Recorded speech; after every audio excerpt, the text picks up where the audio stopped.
notre séquence décalage, Jean-Louis Etienne nous parle de Seul au monde. Jean-Louis Etienne est un médecin devenu explorateur, ou bien l'inverse. Depuis plus de 30 ans, il parcourt notre planète. Dans le cadre de l'année polaire internationale 2007-2008, sa nouvelle expédition, Total Pole Airship, a pour objectif de mesurer l'épaisseur de la banquise qui recouvre l'océan Arctique. Mesurer l'épaisseur. Savez-vous que le premier diplôme de Jean-Louis Etienne fut un CAP d'ajusteur? Des qualités manuelles vitales quand on est confronté seul à la nature. C'est le cas dans le film de Robert Zemeckis avec Tom Hanks et Helen Hunt qui sort en vidéo chez Paramount Home Entertainment. Seul au monde. L'histoire d'un cadre de FedEx transformé en Robinson Crusoe à la suite d'un accident d'avion. Il échappera à la folie grâce à Wilson, un ballon de volley avec lequel il discute. Dans Décalage, Jean-Louis Etienne nous révèle que lui aussi parlait à quelqu'un dans ses moments de solitude. Perdu seul à l'autre bout du monde.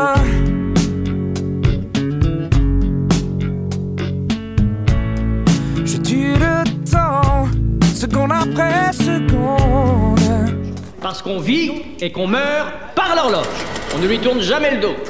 Et quoi qu'il arrive, on ne se permet jamais le péché de perdre le sens du temps qui nous reste. Donc je vais vous parler de Seul au monde, un film de Robert Zemeckis qui est sorti en 2000, avec Tom Hanks dans le rôle principal. C'est quelqu'un qui a une vie très intégrée, mais maximalisée dans le business, c'est-à-dire il vit avec un chrono. Un chrono que j'ai envoyé avec un zéro absolu et qui affiche maintenant 87 heures, 22 minutes et 17 secondes. Pour venir de Memphis, États-Unis, à Nikolaï en Russie. 87 heures. 87 heures, c'est une véritable honte pour nous. Ceci est juste un chrono pour cuire des œufs. En plus, il vit dans un business de courrier rapide. Donc pour lui, toutes les secondes, ce sont des dollars. Il y a une rupture brutale. On ne peut pas faire pour brutal, c'est un accident d'avion.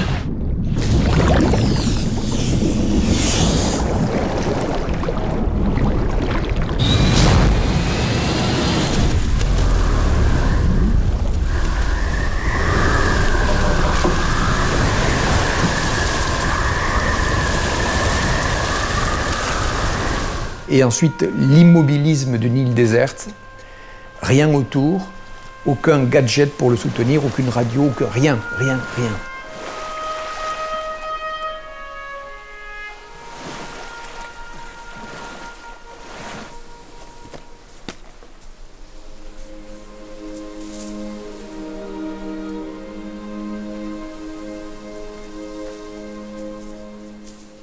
Quand ces colis qui sont échoués sur la plage, et les colis Fédéral Express. Au bout d'un moment, quand il a fait le tour du propriétaire, qu'il s'aperçoit quand même qu'il n'y a pas grand-chose sur cette île, donc il commence à ouvrir ses colis. Il va peut-être trouver quelque chose qui va l'aider.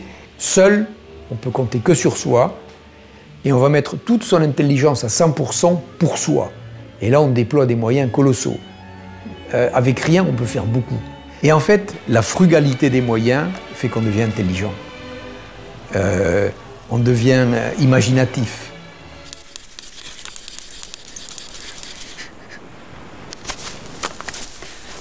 Allez, vas-y.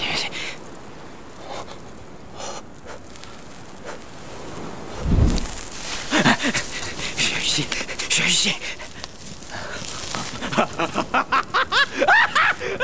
Du feu! Come on, baby, light my fire!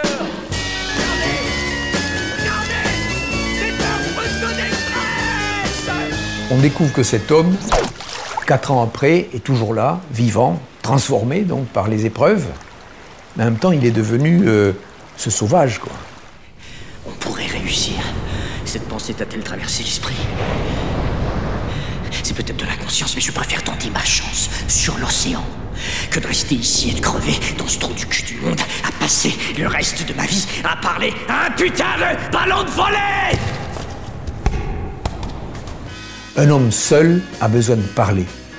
Je l'ai vécu, j'ai passé du temps seul et à un moment donné, j'ai entendu le son de ma voix. Sur cette plage, c'est en fait échoué un morceau de plastique et il découvre à travers la forme de cette matière plastique qui s'est échouée là, que ça va sûrement être ses ailes de la liberté. J'ai vécu à Clipperton pendant 4 mois, une île déserte, il n'y a personne qui habite. Mais lui, il est sur une île où il n'a rien, c'est Robinson. On sent il calcule sa vague, il la regarde, on sent l'impression qu'il a passé du temps à aller compter ses vagues. À Clipperton, quand on voulait sortir de l'atoll pour prendre le large, pour aller faire des relevés, pour aller travailler dehors, on comptait les vagues. À la 7e, en général, on sait on y va.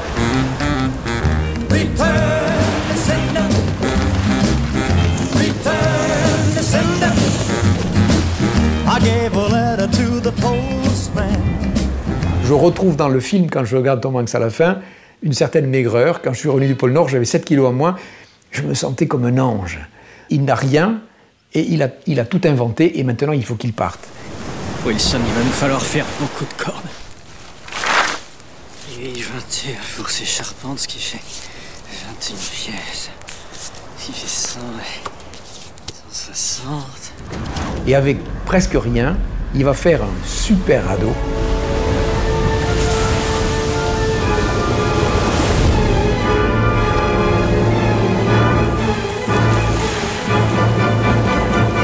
Il y a une dérive, bien sûr, sur ce radeau.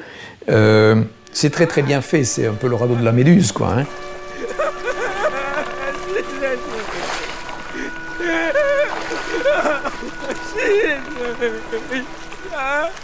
Et quand le bateau arrive pour le sauver, il était temps. On ne se paye pas tout le repêchage, la rencontre, etc. Donc tout de suite, c'est ce retour dans la vie, parce que c'est ça qu'on attend, en fait, et ça vient tout de suite. Je te vois demain matin. Essaie de bien dormir, hein. On a une grosse journée demain. Il faut des tas de paperasses pour ramener un homme à la vie.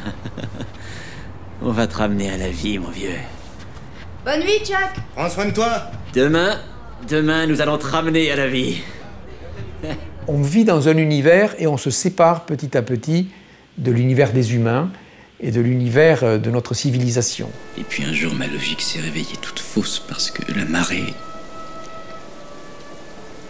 est montée et m'a porté une voile.